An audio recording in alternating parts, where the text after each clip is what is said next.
needlessly killed or wounded in this horrific and brutal conflict with no end in sight. The United States has sent hundreds of billions of dollars to support Ukraine's defense with no security, with no anything.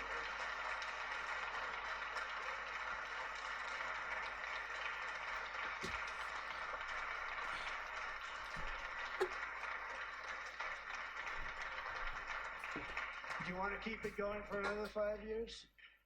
Yeah, you would say Pocahontas says yes.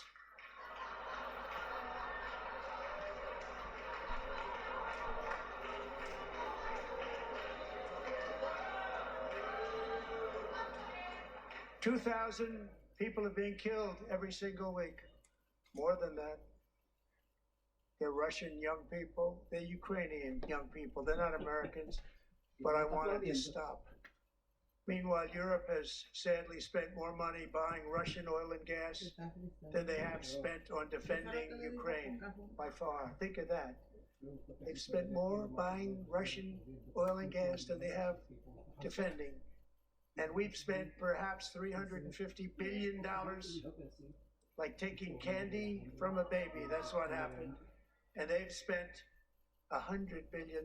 What a difference that is. And we have an ocean separating us, and they don't. But we're getting along very well with them, and lots of good things are happening. Biden has authorized more money in this fight than Europe has spent by billions and billions of dollars. It's hard to believe that they wouldn't have stopped it and said at some point, come on, let's equalize. You got to be equal to us. That didn't happen. Earlier today, I received an important letter from President Zelensky of Ukraine. The letter reads, Ukraine is ready to come to the negotiating table as soon as possible to bring lasting peace closer. Nobody wants peace more than the Ukrainians, he said. My team and I stand ready to work under President Trump's strong leadership to get a peace that lasts. We do really value how much America has done to help Ukraine maintain its sovereignty and independence. Regarding the agreement on minerals and security, Ukraine is ready to sign it at any time that is convenient for you. I appreciate that he sent this letter, just got it a little while ago. Simultaneously, we've had serious discussions with Russia and have received strong signals that they are ready for peace. Wouldn't that be beautiful? Wouldn't that be beautiful?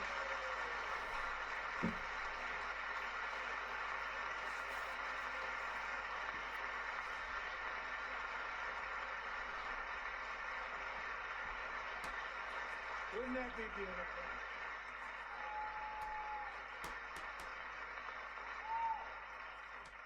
It's time to stop this madness. It's time to halt the killing.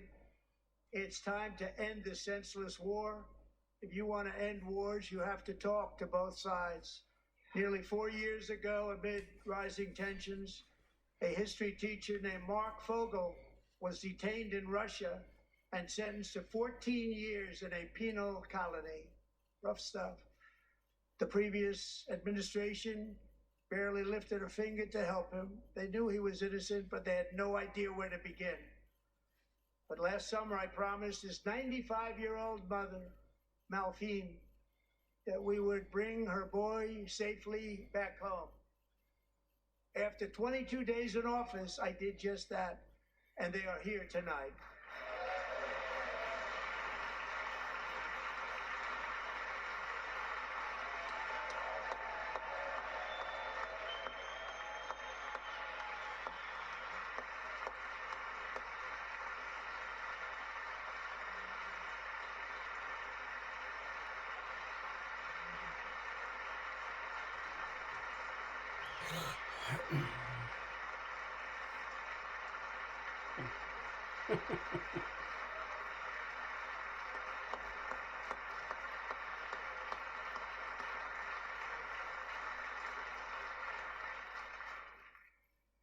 To Mark and his great mom, we are delighted to have you safe and sound and with us.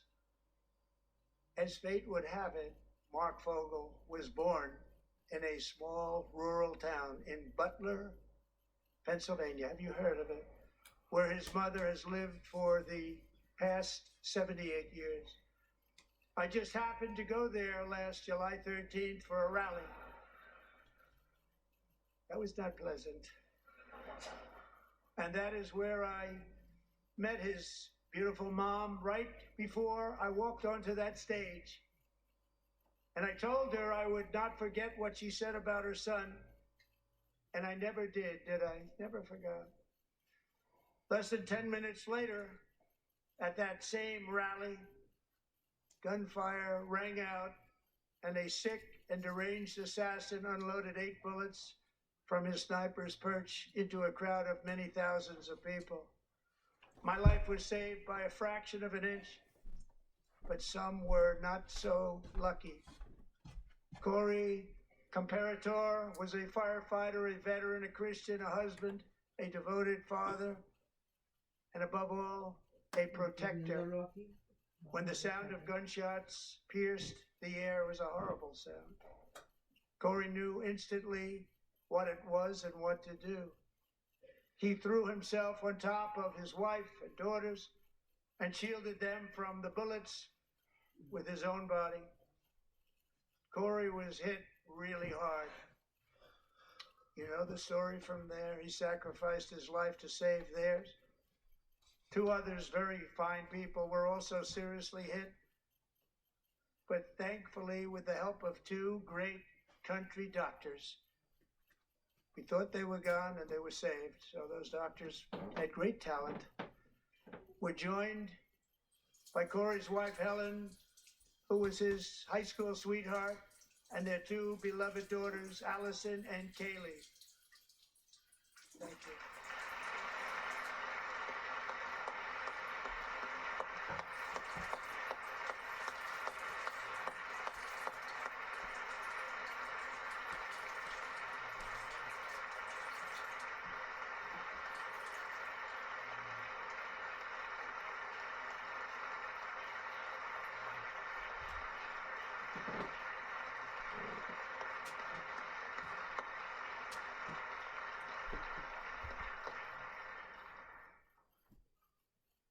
To Helen, Allison, and Kaylee, Corey is looking down on his 3 beautiful ladies right now, and he's cheering you on. He loves you.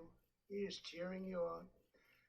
Corey was taken from us much too soon, but his destiny was to leave us all with a shining example of the selfless devotion of a true American patriot. It was love like Corey's that built our country, and it's love like Corey's that is going to make our country more majestic than ever before. I believe that my life was saved that day in Butler for a very good reason. I was saved by God to make America great again. I believe that.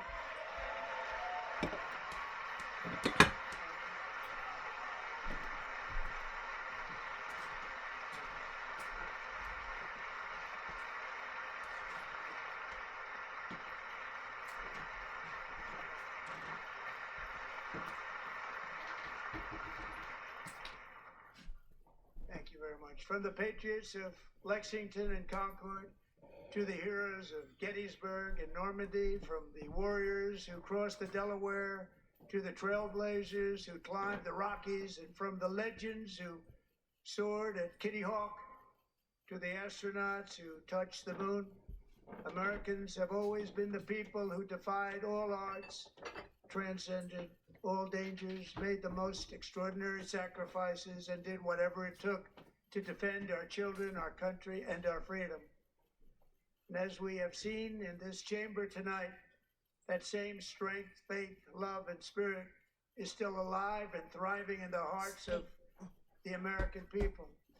Despite the best efforts of those who would try to censor us, silence us, break us, destroy us, Americans are today a proud, free, sovereign, and independent nation that will always be free, and we will fight for it till death. We will never let anything happen to our beloved country, because we are a country of doers, dreamers, fighters, and survivors.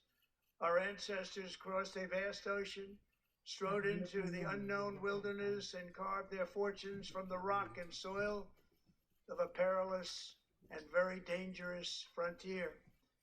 They chased our destiny across a boundless continent.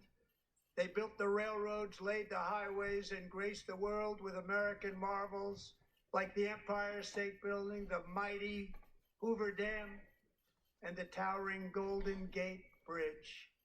They lit the world with electricity, broke free of the force of gravity, fired up the engines of American industry, vanquished the communists, fascists, and Marxists all over the world, and gave us countless modern wonders sculptured out of iron, glass, and steel. We stand on the shoulders of these pioneers who won and built the modern age. These workers who poured their sweat into the skylines of our cities. These warriors who shed their blood on fields of battle and gave everything they had for our rights and for our freedom. Now it is our time to take up the righteous cause of American liberty. And it is our turn to take America's destiny into our own hands and begin the most thrilling days in the history of our country. This will be our greatest era. With God's help, over the next 4 years, we are going to lead this nation even higher, and we are going to forge the freest, most advanced, most dynamic, and most dominant civilization ever to exist on the face of this earth.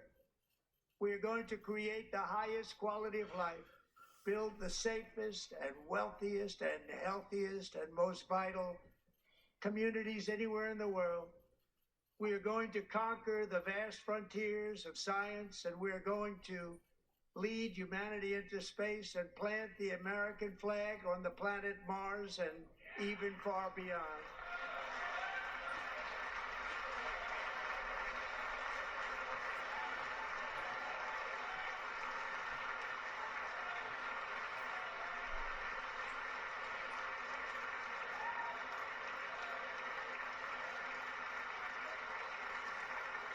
And through it all, we are going to rediscover the unstoppable power of the American spirit.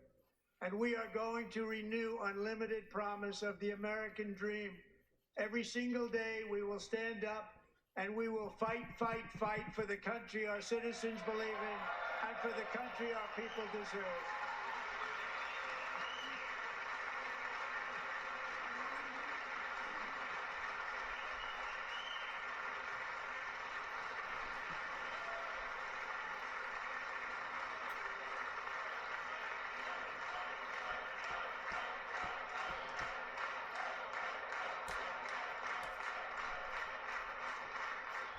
My fellow Americans, get ready for an incredible future, because the golden age of America has only just begun. It will be like nothing that has ever been seen before. Thank you, God bless you, and God bless America.